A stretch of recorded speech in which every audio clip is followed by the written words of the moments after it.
Hi there again, everybody. Welcome back to Prestige Auctions, All Things Auction, the podcast where me and Chris look at the world of auctions, the world of buying and selling, and then we may talk about one or two other things this week. Now, one or two people have asked me this week, what's happened to Everyday Observations? Well, nothing's happened to it. It just hasn't started yet. Why? Because we're just too busy, and this is always going to be a problem. We are trying to get as much done as we can. However, with one or two things that have been happening in the background and one or two things happening around our personal life as well, there's been no time for messing about trying to start something new. So it will happen, but what we are trying to do is we're kind of putting Everyday Observations into the end of these videos, aren't we? Yeah, just for the time being, just to give you a warmer for what it's going to be like when we do actually go for it. So, of course, the world of auctions, well, it was an unbelievable sale, 1,502 lots last week, and that's a lot. It's a lot of stuff. Standing room only, weren't they? Well, there was no room in the auction, was there? Let's be honest. It's difficult for the boys to get the gear out as well, isn't it? But it stayed busy. It did stay busy, you know. And I think when you look at an auction like that and you think, whoa, good God, it was crazy. And Betty Boo. What was Betty Boo all about? Was she gold? I think so, £290 plus commission. Now, so two people, I mean, this is the thing with auctions, isn't it? Two people desperately wanted... Went to war. Yeah, went to war. And as an auctioneer, that's the best thing you can see because of the commissions you earn. But the room went quiet, didn't it? The room went quiet, and you got one or two people, and to be fair, the poor person that didn't get it looked really sad. But that happened 3 or 4 times during last Saturday's sale. Yes, yeah, there's a few items that were good battles over, weren't they? Thing is, when people come to an auction room that have not been used to being in auction rooms in the past, they have to start learning to be disappointed because it's going to happen at some point. Somebody's just going to have that bit deeper pocket, the will to go further on an item, and you're like, you can see it in the faces. Top tip, don't spit your dummy out in the middle of the auction room. No, people have done that. Yeah, take it home and have a cry. It doesn't look good doing it in the auction room, does it? The amount of people that have stomped out of this auction room in the past, I don't get it. And a lot of that, I tell you, one of the worst ones I see was somebody that didn't get something, and it was a younger woman, and Dad had obviously come in to bid for her. Right. And it kept getting, whatever this item was a few years ago, getting higher and higher.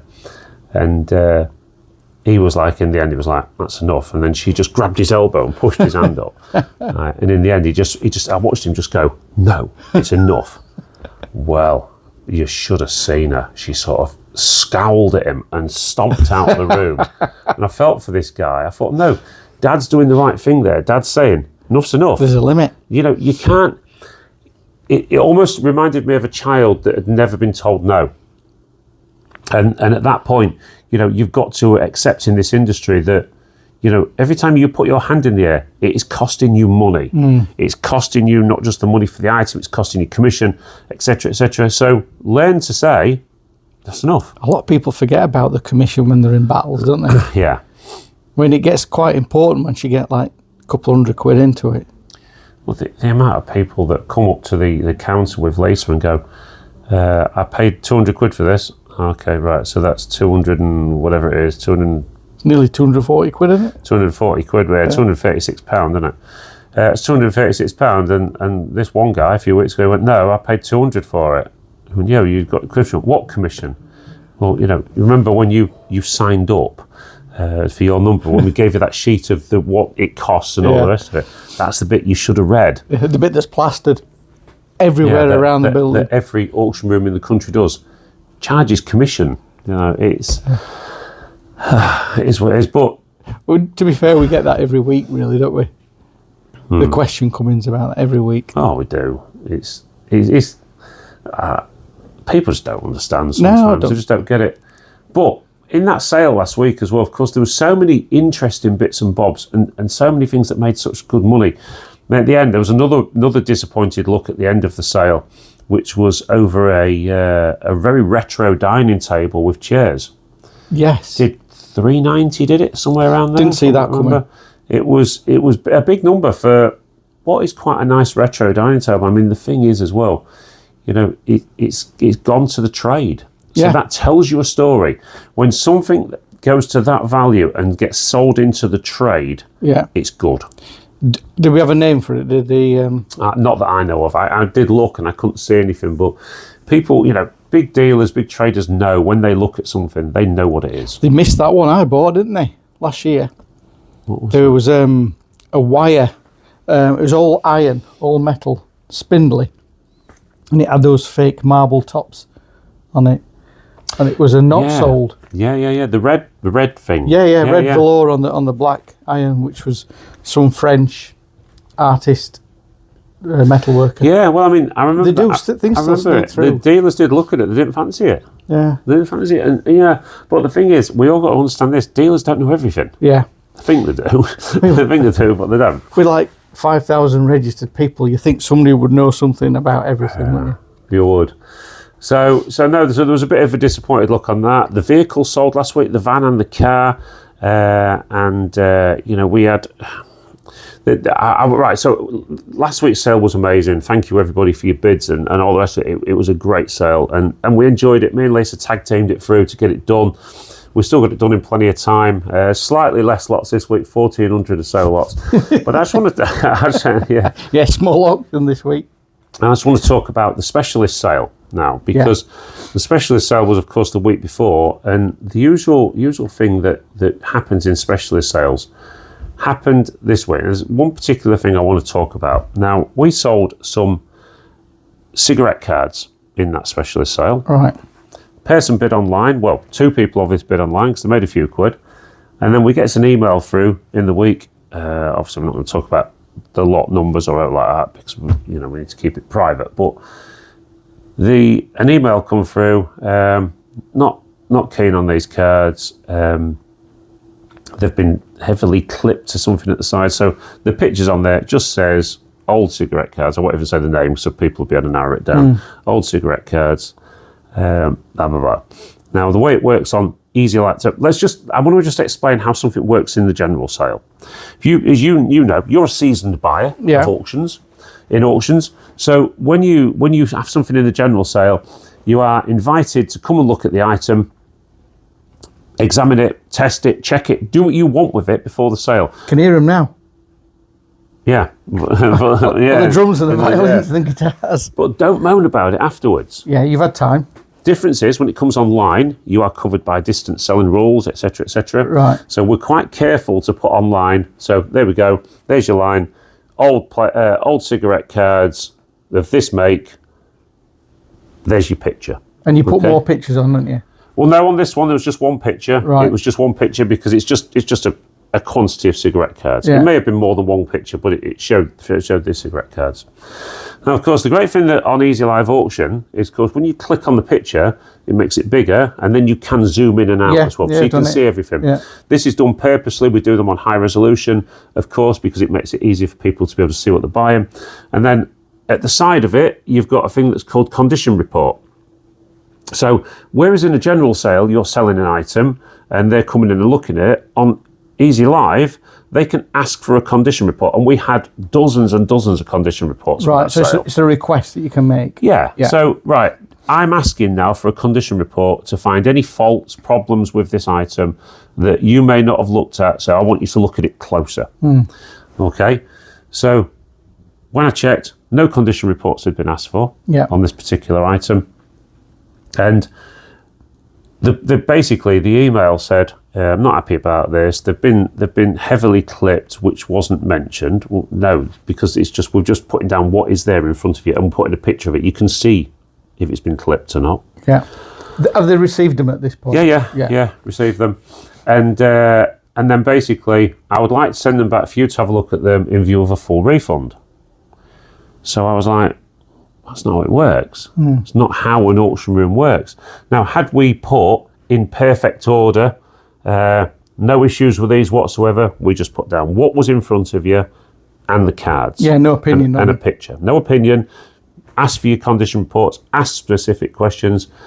So, as harsh as this seemed, I had to reply to the email, went back, section 7 of our terms and conditions, You are buying what you see.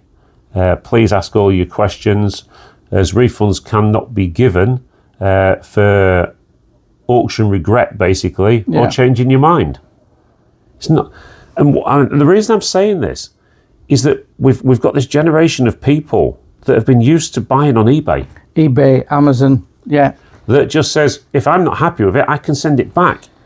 It doesn't work like that in an auction. Yeah, they don't even have to speak to a person, do they? No. It's automated. Their terms and conditions may be that they will refund you. eBay these days, I think, has gone way too far, as you do, as everyone does that uses eBay. Yeah. Well, I just don't like it, so I'm sending it back. It doesn't work like that in an auction. In an auction's terms and conditions are, buyer be aware, items are sold as seen, and so on, as long as you are not breaking any laws. You know, I mean, like I said, if we'd have put, it's this, it's that, it's the other, if we'd have lied about it, if we'd have spoken untruths, but it's not. You had every opportunity there to ask the questions, to look at the pictures, to request more pictures, but they don't, and then think they can just send the stuff back for a refund. It just doesn't work like that. So where do they stand now? Is it floating about in? I've just messaged back and said, I'm sorry. Here's. Please refer to Section 7 of our terms and conditions. Unfortunately, there's nothing we can do about it. However, I am happy to take them back and resell them for you on your behalf, because there was clearly other bidders for it. Yeah. You know, and that's the thing. You know, it's not. All I'm trying to do is get through to people. It's not eBay. Yeah. It's not the same thing. You know, just get that in your head. It's important. You know, had I put. And I'll use a great example here, actually. During COVID, I bid on an online sale, Wakefield, I think it was, or somewhere around there. And they'd listed this sweetheart pin, RAF sweetheart pin, 9 carat gold surrounded by diamonds. I thought, wow, that's nice. I got it at like 150 quid. Anyway, arrives a few days later, not diamonds. They don't even look like diamonds. They look like diamonds on the picture. As soon as I put my tester on it straight away, and I rang up the auction room, and I said, look, I've bought this sweetheart pin. Oh yeah, okay. Well, you should have come and looked at it. And I went, no. I went, I've got the screenshot now. I was clever enough to take it. And the description. I said, your description clearly states 9 carat gold and diamonds. I went, and that's not what it is. I don't need to come and view it. And anyway, they refunded me. And quite rightly so, because they had stated... It's in the description. You're basing everything you're doing off a description, isn't it? Yeah. It's not auctioneers trying to get out of things, but if you tell somebody something, if you write it in an online sale, then you've got to stand by it. And we have done in the past. You know, we have got certain things wrong, but I will only stand by that is if we've written that. And because if you've written it, you're misleading. We do it every week here, don't we? We pull something out the sale because you discover on the day that it's got the wrong description. Yeah. Or you'll give the customer an option to opt out of it if it's not a television, it's a monitor. Yeah. Because that happens a bit, doesn't it? Yeah, it's you know, I mean, the thing is, we had it, I think, was it last week, the box of records that somebody thought was a sewing machine? Yeah. There was in a old sewing machine box, and somebody put records inside it. Now, this person came to the auction, viewed the item, bid on it, left a commission bid, so had clearly been in the room, and then said, well, I thought this was a sewing machine. Well, no, it's a box of records. Well, I don't want that. I want my money back. No, no. Just because you couldn't be bothered to lift the lid up and look inside. I mean, God, I am the man, aren't I, that bought the air compressor that was Christmas trimmings or whatever it was. The box of glasses. Yeah, Lisa bought a little Hoover, a Black & Decker hand vac or something that was a box of shot glasses. You know, but could any of us stand there and complain about it? It's just part of it, isn't it? You. Anyway, if you're after a sewing machine, I've got a few for sale. You're not turning them into clocks yet? No, they're not selling. What, clocks or sewing machines? The antique centre. Stuff in the antique. I think we're in strange times. It's flat. Emails come through this week, and it's flat, super flat. Really? Again? Yeah. Again. I've done better on Vinted this week than I have done through the antique centre. Do you think? Just thinking about this, Chris? Do you think that is Do you think that's just that people aren't visiting? The generation that visited antiques and collectible centres is passing away, and that not so many of the young. Because let's face it, when you go to these places, you don't see many youngsters, do you? No, you don't see many. And I mean, I'm going there this afternoon. I'm going to take some bits in this afternoon. Strangely, the things that are selling are nothing to do with antiques and collectibles. No. But the footfall is way down. Or do you just think it's the Amazon effect? Oh yeah, you're going to. And I call this the Amazon effect, could be. where people just can't be bothered to go out. I'm going to get it tomorrow anyway. So then get it on what they're buying on, like you've just said, eBay and Vinted are doing well. Well, because they can just sit there and do that. And it just arrives at the door. Yeah. They've not got to go out. They've not I got think to the footfall's down massively. Yeah, I really think. I've not checked out the other buildings, but our building, I think the footfall is way down. Sales are way down, but they're not in other areas, so it's definitely specific. You carry to on the centre. talking. I'm just going to check the camera because we had a couple of issues last week, didn't we? Was that Dean just coming past? It was, yeah. No, we're all good at the minute. Must have had his breakfast. They're out on a job. Ah. Yeah, they're already done. They're already on it. So yes, I wonder how much of it is the Amazon effect. You know, people just can't be bothered to leave their houses, and of course, with everything that's going on around the world and things at the minute. I mean, let's face it. Let's look at you. I mean, you're a good dealer, but you're no Winston Churchill, are you? I'm no David Dickinson. No David Dickinson. Yeah, when your country gets humiliated in the national. Do you think they ought to rewrite Rule Britannia now? Anyway, let's not go political. Anyway, Why not? I want to stay on auctions for the time being. Okay, so I don't think we can do this podcast without talking about the big news in the town. What, even bigger news? The big news in the town, of course, last week was that the other auction room in Grimsby, Jackson Green and Preston... Well, I think we're talking about the kids' playground and the seafront. No, has decided after over 100 years to close their doors. Now, when you look at something like that, and you're in the similar business, you do have to look at it and think, well, hang on a minute. The statement that they've issued out is that there's different markets, Facebook and other bits and bobs that people are using these days, social media platforms and so on. So you do look at it and think to yourself, well, you know, is the marketplace changing? But I've sat and thought about it all week and I think absolutely not. Well, I don't think it is. For the same reasons that they've just said, you think it would be affecting us? Yeah, and we're busier than ever. Yeah. I think I put it on record at the start of last week's auction because I'm not about slagging other businesses off. It's not what we do. But when I think it is a shame. I was a big customer of Jackson Green and Preston for many years. For reasons I'll not go into, I stopped using them. But it's always a shame when a long-standing business like that. I mean, like they pointed out, you know, Jackson Green and Preston as auctioneers goes back to the dock days, Silver Street. I think it was Silver Street, and of course the days up Top Town before they moved to Duncombe Street.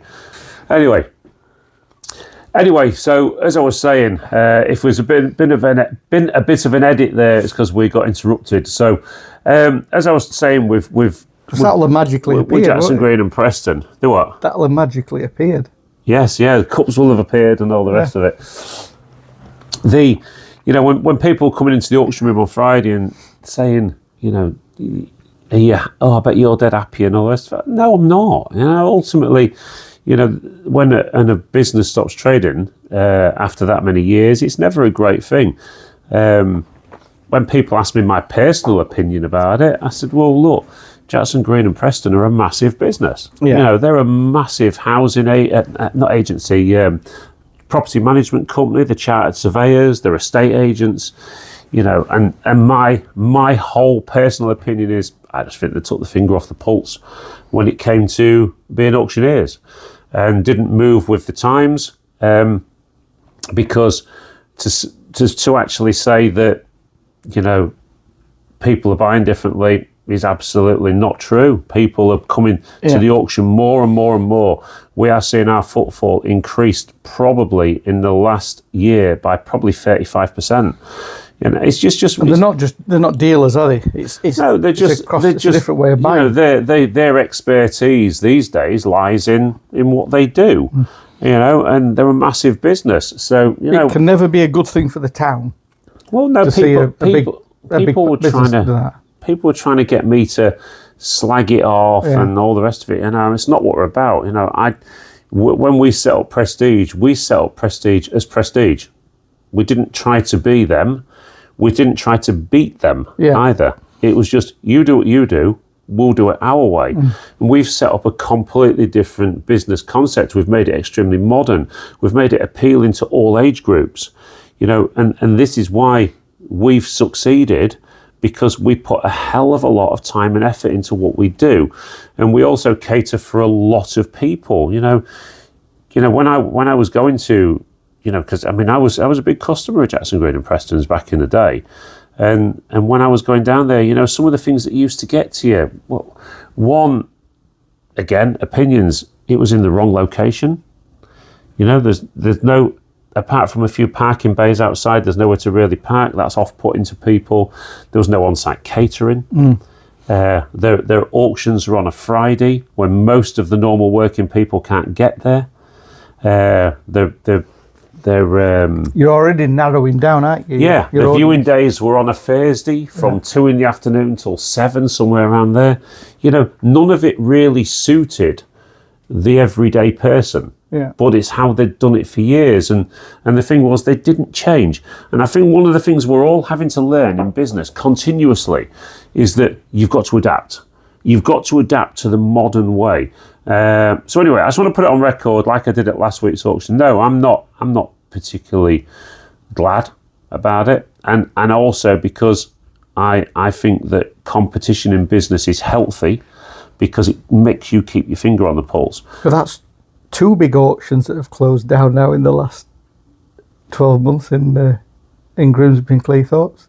Yes, well, there was the Wonderland one, wasn't there? I mean, obviously Jackson Green and Preston run for over 100 years, whereas the Wonderland one didn't run for 1 week, did it? It didn't actually happen, which was quite a shame, because, like I've said, and I've said this, and I'm going to put this on record now for everybody to listen to, because I know people do watch this podcast and listening to the things that we say about other. You know, I'm only talking about them, to be fair, because of the news.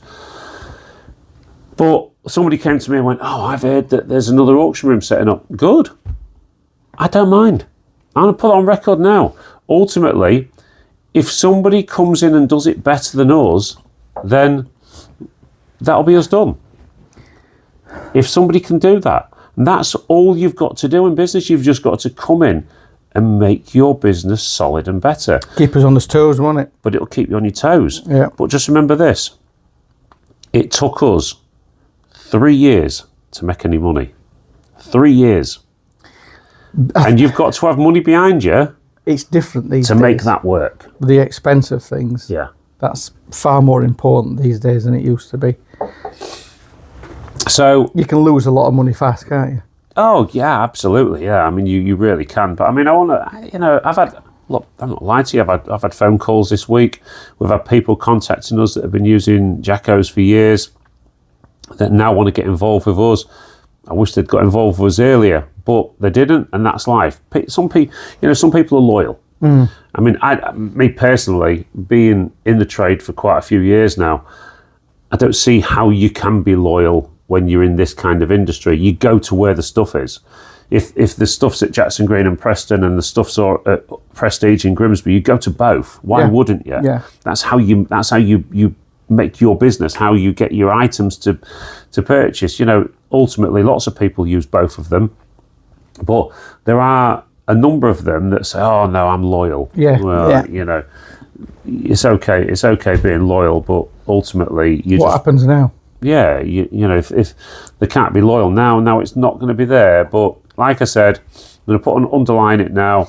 I just wanted to put it out there that no, I think it's always a great shame when any business closes, and Jackson Green and Preston will go on growing as they are as a business on their property side and their property management. You know, they are huge. They are. There's no doubt about it. They're humongous. Long established local business, isn't it? And ultimately, I don't think there really were any hard feelings, although things were said at the start by members and that got under my skin a little bit. It's protecting your own, isn't it? Ultimately, we just got our heads down and got on with it. And that's that. So that's it. That's that done. And all I would say is that, one last thing actually before I say it's done. I have got friends that have worked down there for many years, and I do feel for them. And I know what it's like to get made redundant, and it's not nice. You have a lot of worries come to you instantly.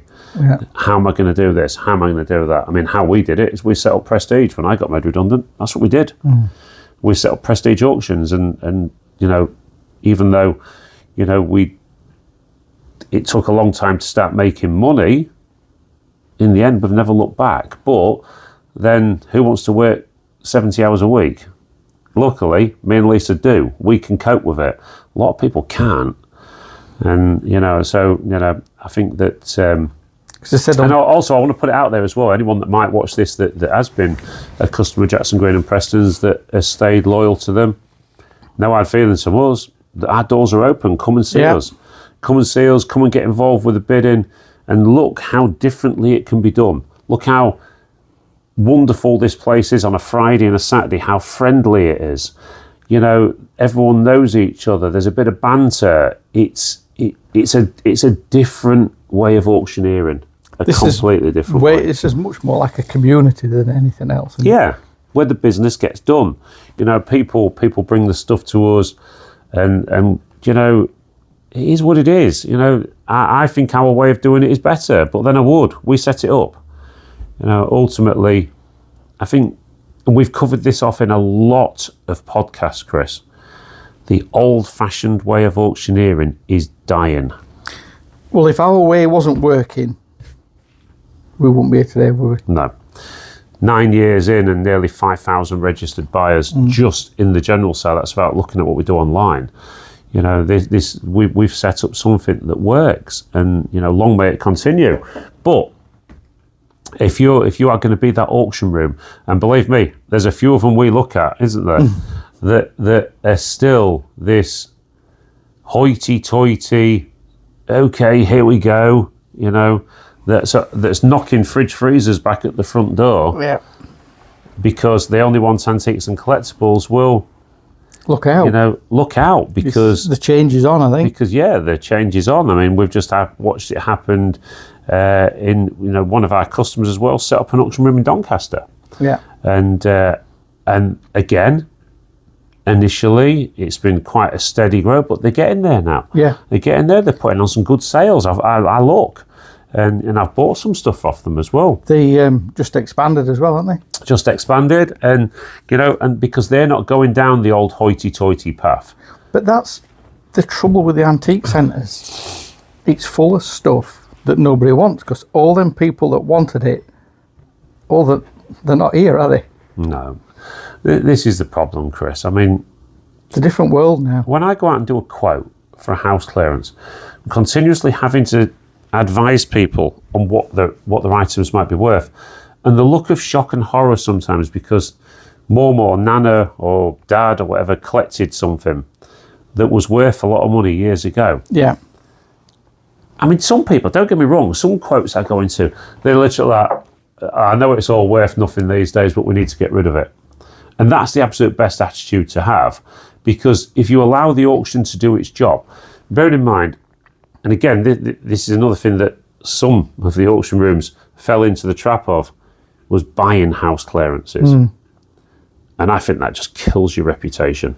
It kills your reputation as a business, because if you say to everybody, look, we're charging you a commission, we're going to get you the best money possible, as you're only earning the smallest amount as the auctioneer, the commission, and you're 10% seller's commission we charge, they get 90%.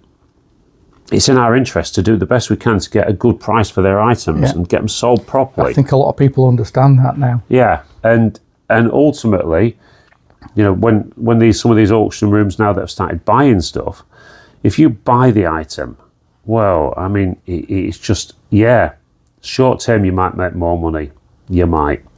But wait till that day that that one item comes into your room that you've bought for next to nothing and makes a lot of money. You watch what social media is going to do to you. Yeah, everything makes the headlines now, doesn't it? Absolutely. Yeah. And whilst we, you know, let's bear it in mind, we haven't paid for a penny in advertising for 6 years now at Prestige, because we rely on doing it right first time. Then don't get me wrong, we're not 100% perfect. We do get it wrong sometimes, and we've always admitted that. But when we get it right and people are happy with the service, they tell other people. Now you put that on the other foot. You're the auction room that's buying stuff, and believe me, I'm hearing that a lot of them are doing it. I've heard that one in Hull has just started buying gold and silver over the counter. Right. Well, you know, when that piece of gold and silver comes in that you're trying to make a profit on, and it's a really nice piece, and you bang it in your auction and that person recognises it, you bought it for 500 quid and it makes 10 grand. Get ready for what's, look at the other side of social media. Yeah. It can be great for you, but it can also kill you. It can destroy you. Maybe have to have a look at some of the reviews then. Yeah, I think it's, you know, we do our damnedest to get it right first time, and there's always going to be mistakes, but I just strongly believe, I mean, don't get me wrong, buying a bit of scrap and stuff like that is a bit different, but if you start getting into the buy-in market, and the only reason you can do that as an auctioneer is, and this is my opinion, is greed. You are an auctioneer, you're not a second-hand dealer. You're bringing the stuff over the counter at your auction room to sell on behalf of. You're going to say, we're good enough to sell that and get you good money for it. Which is why I don't agree with these people that go to the church halls and they sending stuff off in banana boxes and that. Because these companies are not there for you. They're there for them. Whereas an auctioneer is there for you. Do you think these auctions are now buying stuff because their auction is not as successful as it used to be? Have they seen a drop off? Maybe, but I don't. Or is it just greed, do you think? I just think it's greed. They've seen some other people making money, so they've seen opportunities, you know, to be able to buy it themselves. I mean, don't get me wrong, I've done it myself in the past. I had a lady came to me, she had some stuff. That's great for the auction, that's great for the auction. If you want to sell that for scrap, I'll give you this much. Yeah.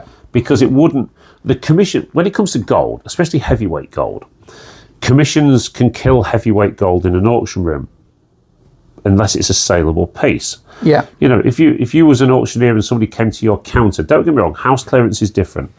But if somebody came to your counter with a bag full of scrap gold, to give them the advice that the best way to sell that is through the auction wouldn't be the best advice. Yeah. Because they're gonna the dealers are only gonna bid up to 18% below scrap value at least. Yeah. And then you're gonna lose 10% of what they bid. Yeah. So the chances are you could get more. So it'd have to be a desirable piece of jewellery for it to make over and above. But what I would say to everybody is, before you even consider sending stuff off to these companies or taking it into Top Town or wherever else you go, is come and speak to your local auction room and see what they say. Don't put all your eggs in one basket straight away. I mean, I did a video this week. I don't suppose you watched it. One or two have, and they're saying it's a good video I've done. And it was learning how to spot fake silver and how to check silver. Which there's quite a bit about. Yeah. So I put that out there this week because... And we have had, it's been said to us, not by an auctioneer, but by somebody that knows an auctioneer, I think it's ridiculous what they do at Prestige in Grimsby, telling everybody everything. Right. And that says more about them than it does about us. You know, the transparency of our business is completely different to that of another business. You know, like the phone call I got after Pleasure Island all them years ago when we'd agreed not to sue that guy that bought the carousel. Right. I had some hoity-toity auctioneer on the phone going, you're going to destroy this business, you're going to do this, you should be suing him and putting a stance out there so everyone knows they can't do it. And I went, listen, pal, you run your business, I'll run mine. You know, I mean, I just think that, you know, you by putting the videos out that we do, the advice videos, the how to buy and sell videos, we are doing more good for this business than we are harm. The problem with those people is they're feeling that we're doing more harm to their business. To them, yeah. Because they don't want to be that company that helps people. They want to be that company that helps themselves, and that's it. And that's fine. That's your business. You do that. But that's not us. Well, it's a transparent world now, isn't it? Yeah. It's so different from how it used to be. We've had quite a long talk about auctions today, haven't we? You ain't gone off on one yet. I know. Anyway, It's time. I've got a bit of a subject that is going to be part 1 of 2. Okay, so this week at Prestige Auctions, we had a break-in. Okay, not into the building. You'll be pleased to know. We are quite. What's the word I'm looking for? We're quite security savvy at Prestige, aren't we? Yeah. Buildings alarmed, shuttered. We have sensors, God knows, everywhere. We've spent a fortune on. Maybe we should get Sylvester Stallone in to come and see if he can break it. 47 cameras across the site and so on. And again, because we're trying to protect people's gear and let's face it, there's never a whole lot of value on the site anyway, is there really? Unless of course you're desperate to nick a fridge freezer or something, or something like that. But it's there, isn't it? this week, the lads got to work in the morning to realise that the yard had been. Somebody had managed to get into the yard. Tidied it up. And decided to go through our bins. Okay. Now, of course, we don't leave anything of value out in the yard as such. A bit of scrap maybe and stuff like that, but, nothing of major value. We're just putting out there as well for the rest of the fees, we don't leave anything in our vans. Nothing like that. There's nothing left in the dashboards. It's all empty. It's on a main road. It's too visible, isn't it? So we're quite security savvy. Anyway, so I think it was about between 3 and 4 in the morning the other night, somebody decided to come into our yard and basically get into the yard. I'm not going to go into too much detail. I'm going to talk to you about this in a minute, how we're going to do this. And they got in, they emptied some bins, they went through some bins. They was in the yard 40 minutes. Now, we've got everything. We've got every bit of it on camera. Right. I've got angles. Now, we even record audio. We've got their conversations. We've got the lot. Now, I'm just going to put it out there. We've not had chance to edit it yet, else it would have been in this podcast. But we are going to give you next week on the podcast the video of the heist at Prestige's yard. And believe me, it's going to be one of the funniest things you've seen this year. Can you put some comedy music to it as well? Well, we're going to sit and do a commentary about it. What, like match of the day? It's quite sad, really, that people are that desperate. But the question I want to lead up to, so this is for next week, everybody. You're going to have, the podcast is going to include a video next week of the heist at Prestige, okay? You're going to have the conversations they had, and believe me, you're going to see the mistakes they made, and there are lots, and you're going to see what they're left with. I reckon their hourly rate is about £3 an hour, something like that. Are we going to give them some training advice? And just to put it out there as well, that we've already been given the name of the person that did it 3 times since we put the small clip it out on Facebook. But the question I want to lead to, and this is going to be today's subject, so that I want people to get involved with as well, is I've got to admit, we hadn't told the police. What's the point? That's the words I was looking for. That's the words I was looking for. We haven't told the police. Now, somebody said to me yesterday, they went, "You informed the police?" I went, "No." They went, "Why?" And I went, "Because every other time we've had the yard broken into, this, that and the other, they've done absolutely nothing." Yeah. They've not sent anybody. They've not turned up. We've had instances in the room. They've not turned up. We've had people threatening to blow up the building. They didn't turn up. It's a waste of time, isn't it? And this is the subject I want to talk about today. Why have we got into society now a situation where we just say, when somebody says, have you informed the police, people automatically just turn around and say, what's the point? Yeah. Well, that's where we are, isn't it? What's the point? And I don't want this to sound like I'm having a go at the police, because I'm not. We've got some police officers that we know, that are friends and so on. Yeah. And I've got some friends, that are police officers outside of work as well. But ultimately, we've got in society now to a point where we just say, what's the point? And I find it quite sad, because I like a little bit of auditing and stuff like that on the telly, on YouTube. And the stuff that I'm watching the police turn out for, and the stuff that the police don't seem to want to turn out for these days is criminal in itself. You're watching somebody filming in a public place completely legally without winding people up. I'm not talking about the harsh auditors, the ones that try and go and wind people up. Just people videoing that. Before you know it, there's a police van there with, 2 coppers in. Another car turns up. And yet, you ring them up and say you've had your shed burgled or something like this or whatever, then where are they? There's no sign of them. Make sure there's no hurty words on the audio. And I find it quite a shame that in our society, in this country now, we've got to the point where we just say, what's the point? Yeah. We all do it, don't we? It's been there for years. Well, you got run over. Yeah, never got back to me. Chris got run over on a clearance job by an agitated person who was not happy about one thing and another. They actually ran over his foot. Yeah. And did the police come and see you? No. It was reported, wasn't it? Yeah, not interested. Well, they were interested on the phone, but then nothing happened.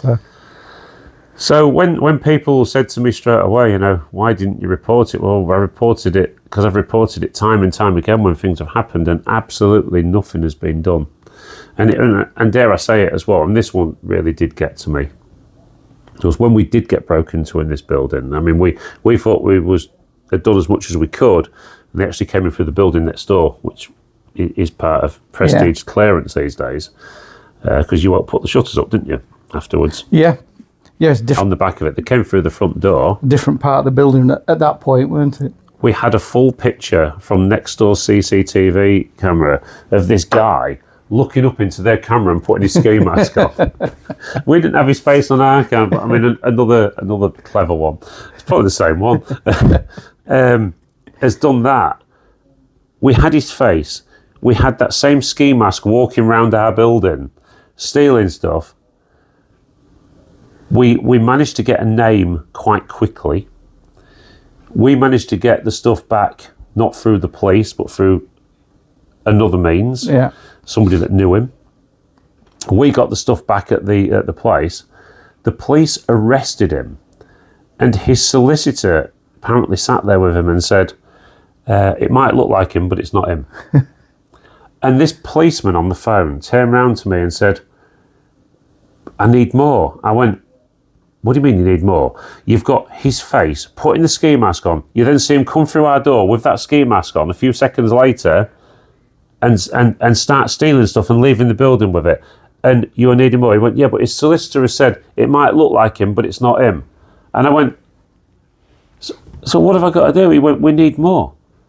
And I went, forget it. Just cancel it. We've got a gear back. We've done your job for you. This is where the police are getting frustrated, though, isn't it? Because it's the CPS, isn't it, that are deciding the level of information. And this is what I do feel for the police officers, because I remember chatting to a copper about, not chatting to a copper. Well, there was a big case that we was involved in as a clearance business many years ago about some fly tipping and that had gone on. And there was a massive, it cost thousands to put this case together. They had barristers involved and all the rest of it. And the people walked away. Mm. Yeah, they got done, but they walked away from it. Nothing happened. And like they said, the person at the council at the time actually turned around and said, it's cost us 200 grand this, or whatever it was, 150, 200 grand to put it together, and nothing's happened. Is this because defence lawyers are twice as smart as prosecution lawyers? Well, it's got to be something like that. What side of the fence was Keir Starmer on? Oh, it's quite funny that I just want to put it out there. I'm not having to go at the police because I feel the police have got their hands tied constantly, and I feel for them because, this copper once said to me he says, "You imagine how disheartening it is, Carl." He said that you spend hours and hours and hours doing something, you put your life at risk going and arresting these people, for them to go to court, get a slap wrist, and walk out. Yeah, I can see it from their point. Yeah. I see it from their point of view, but then they need to pack it in, don't they? They need to. They're not allowed to go on strike, are the police? They need to. There needs to be a change. The government needs to get tougher. Yeah. With criminals, and stop just ignoring things. But the only way they'll do that is if the police down tools, isn't it? Yeah. No, I mean, it was quite funny this week. Before, of course, the whole the political thing with Donald Trump's speech to Keir Starmer saying how disappointed he was. Earlier in the week, Donald Trump had said he was disappointed in Keir Starmer, and I just had to sit there and go, "You are, mate." Speak to everyone in the UK. At least he knows now what we have to put up with. Honestly, I feel the whole news thing this week has been embarrassing. It's unreal. I mean, how can we not have a navy? How can we not have a navy? I read a story yesterday about UK armed forces feel embarrassed of the situation we're in. Yeah, and I get it. Not surprised.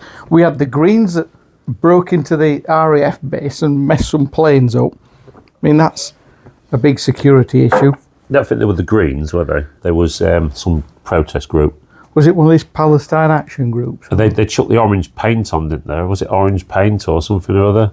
They chucked something all over a plane, didn't they? Yeah, who was it? I can't remember who it was, but it was some... How the hell did they get in? I know. I mean, it's... Well, how did they get that close to planes? Yeah, I'd have nicked a bit, wouldn't you? Well, through the paint on it, I've had it on eBay by the way. I just feel that, what, the day before, they're announcing in the spring statement or whatever it was called. Yeah. Certain things about, I don't know, I've not seen it myself, but I heard on social media or something yesterday that didn't they say that they was going to do more for what's the word? People that are on benefits and that. For the welfare. Yeah. Going to do more for welfare. Yeah. We've got next to no military. There's obviously no navy whatsoever. We can't react to a situation taking place. I'll be honest, Chris, I find it scary. It is scary. I find it scary that we are allowing money to be spent on God knows what. I'm not going to go into details because I don't want all the crap online. But being spent on God knows what around this country, and yet we can't afford to get our military in order. Well, they've called the right kit. They've called the hell out of Trump for the last 2 years because he's battered on about we're not spending enough on defence. And they've called him all the names under the sun for going on about it. But it's pretty obvious now they ain't spent a penny. I want you to imagine this. Keir Starmer sat watching the telly. He's probably watching this. I doubt he'll watch this one. He sat watching the telly. Trump's going to speak in a minute. And he come out with what he come out with. I mean, I was just like... I was sat in the office here. I was doing some work online and I had it on the other screen. And I literally just went... What? But then he didn't leave it there. 10 minutes later, he came back to it, didn't he? And had another go. Then he had a Khan moment, didn't he? But then, yeah, he had a go at Sadiq Khan. But you had to just stand there and go, but he's right. Yeah. You can't get away from it. He's right. And aren't we supposed to be in NATO the minute that they struck Cyprus? Isn't everybody supposed to spring into action? You know what? Lisa mentioned this.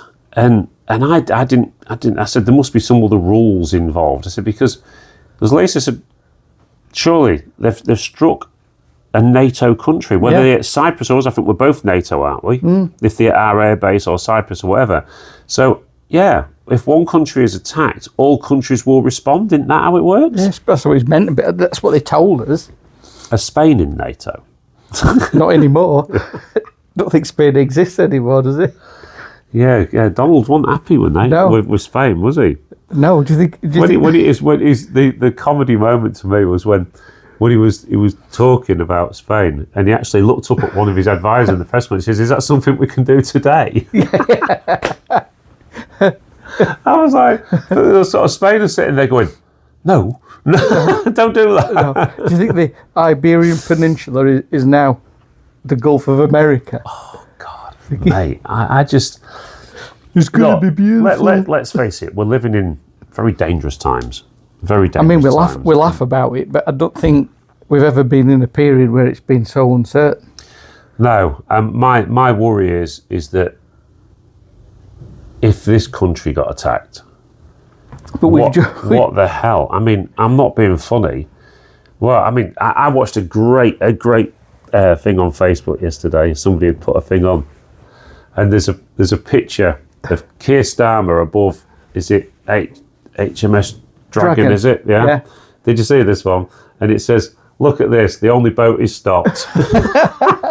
But it's true, which makes it just so scary. Yeah, that's what makes it so scary. And then what? I think it's there's a lot of people that are worried. There's a lot of people worried, and I think it's a shame that our once great country is where it is now. That's my opinion. Do you think Putin is babbing himself looking at what we've got? I honestly think Putin and the Chinese guy must be just sat there going, look at him. Yeah. I mean, that crap they've talked for years. If we don't get our act together in this country quite quickly, we're just going to become like a landing pad for one of these other countries, aren't we, when they take it over? Yeah. Because you just look and think, well, we can't. I'm dismayed. I really am dismayed. I mean, no, this has nothing to do with auctions, anyone, but this always ends up like this, you know it. We ain't got off on one for a little while. No, we didn't last week. I just want our country to be great again. I do, but I also want the trawlermen at Cleethorpes to start serving beer. What? Yeah. We're going back businesses in this area need to up the game. Obviously now it's free. Trawlerman's a Carvery pub, innit? Well, obviously now because the sun's out, a dog walk's no longer a dog walk, is it? It's a pub crawl. In your world, it is, Chris. Yeah. So yeah, we go out. Obviously, have a couple of Guinnesses here and there, and we've done the old Wello. Walk back. That we'll have one in the Trawlerman. So we stood at the bar for 6 minutes, and not a single person came back behind the bar. There was nobody in the building. There was a bloke and a Shih Tzu playing the bandit. The Carvery was stuck. Bloke and a Shih Tzu. The Shih Tzu playing the bandit? Giving him advice. The Carvery was there, like it always is, going cold and stale. Not one single person came. 6 minutes were there. We'd all gone for a wee. We'd all come back to the bar. We had to leave. Nobody saw us come, nobody saw us go. Look, service these days, I mean, we've gone on about this a lot, but can I just point out that this last week I fell out with another takeaway in Humberston. And I actually, this time, it was we'd ordered some food. This is similar to your story about bad service. We ordered the food, and this particular place, again, remain nameless, normally delivers to us within about 20 minutes. Because I wasn't going to use the other one because of the other issue we had. Anyway, didn't arrive for sort of over an hour. And I'm like, it's unusual. I thought, I wonder if there's been a mistake here. So I rings him up and says, yeah. Says, oh, what address is it? Give him our address. He went, all right, yeah, it's out for delivery.